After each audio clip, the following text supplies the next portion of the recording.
किती पर्सेंट लोक इंडियामध्ये सध्या साधारण अंदाजे इन्व्हेस्टमेंट करतायत? आता हा प्रकार बोलला तर म्हणजे आपल्याला सगळ्यांना माहितच आहे की युएस हम्म. मार्केट सोबत जर आपण कम्पेअर केलं तर युएसचे जे आहेत पॉप्युलेशनच्या 55% लोक जे आहेत साधारणतः त्यांच्या मार्केटमध्ये इन्व्हेस्ट करतायत, राईट? तसं इंडियामध्ये सध्या किती लोक आहेत? हा जर प्रश्न मी असं बोलला तर मी जसं सांगितलं की 54% लोक अमेरिकेमध्ये इक्विटीमध्ये किंवा म्युच्युअल फंडमध्ये इन्व्हेस्टमेंट करतात. आपण त्याला इक्विटीज बोलू. करेक्ट. पण इंडियामध्ये जे टोटल इन्व्हेस्टमेंट होते, मी जसं सांगितलं की बाबा प्रॉपर्टी झालं, गोल्ड झालं, ट्रॅडिशनल फिक्स डिपॉझिट झालं, इन्शुरन्स झालं, या सगळ्यांचा जरी रेशो काढला तर त्यांच्यामध्ये फक्त 4% लोक जे आहेत ते आता सुद्धा इक्विटीमध्ये म्हणजे वेदर म्युच्युअल फंडमध्ये बोलू किंवा डायरेक्ट इक्विटीमध्ये इन्व्हेस्टमेंट करतात. फक्त 4%? फक्त 4% लोक इक्विटीमध्ये इन्व्हेस्टमेंट करतात आहे. आणि जर हाच टप्पा 4%चा जेव्हा 14 वर जाईल किंवा मग 24 वर जाईल तेव्हा मार्केट तर आणि रिटर्न्स तर डेफिनेटली तुम्ही एक्सपेक्ट करू शकता. म्हणजे 2018-19 मध्ये जेव्हा when I was newly enter into the market, जी ओव्हरऑल म्युच्युअल फंड इंडस्ट्री होती ती साधारणतः म्हणजे पहिला म्युच्युअल फंड आला होता 1974 ला, UTI mutual fund, if I am not wrong, एखादा 2 वर्ष मागं पुढे असू शकता.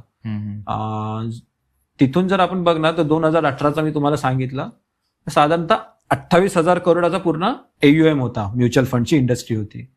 आणि आज 2018 पासून आजची जर मी म्युच्युअल फंडची इंडस्ट्री बघतो तर ती साधारणतः त्यांनी ऑलमोस्ट 73,000 करोड जे आहे CR त्यांनी क्रॉस केलेली आहे. म्हणजे 2074 पासून 2018 पर्यंतची जर्नीमध्ये फक्त 28,000. आणि विथ आपण म्युच्युअल फंड सही आहे म्हणजे ज्यांनी सेबीनी सुद्धा याच्यासाठी खूप इनिशिएटिव्ह घेतला, लोकांमध्ये वाढत जाणारे अवेअरनेस आहे. याच्यामुळे आज बघणार आपण तर गेल्या 6-7 वर्ष 8 वर्षामध्ये साधारणतः ती 3 टाइम्स वाढली, 3 टाइम्स वाढलेली. म्हणजे मी जसं सांगितलं 72,000 75,000च्या आसपास. अँड डेफिनेटली जसं जसं यूथमध्ये तुमचे ट्रेडिशनल इन्व्हेस्टमेंट प्लॅन आहेत, जसं फिक्स्ड डिपॉझिट झालं किंवा काय, हे इन्फ्लेशनला पण सध्या आता बीट करणं म्हणजे खूप डिफिकल्ट झालं. तर तुम्हाला